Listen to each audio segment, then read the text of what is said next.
Ganun talaga. Pwedeng okay tayo ngayon. Tapos bukas hindi na. Ang dami na nagbago.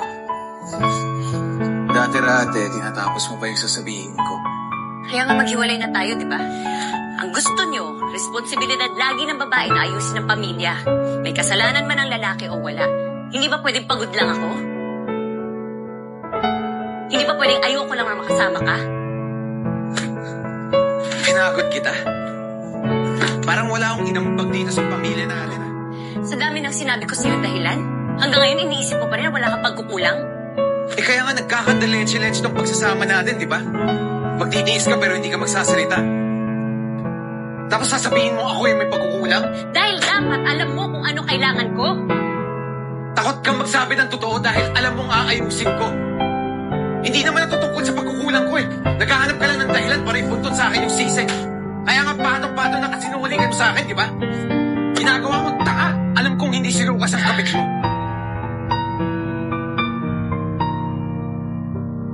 Talaga? Sino alam mo? Bakit hindi ikaw magsabi sa akin? Yung nagbibitangan mo nagsisinungaling ako. Wala ka naman palang alam eh. Binibigyan ka ng pagkakataong umamin sa akin, Liana. Wala kang makukuha sa akin, Victor. Kahit sino pang gusto mong pagbintangan, hindi nun matatakpan ang lahat ng pagkukulang mo sa akin.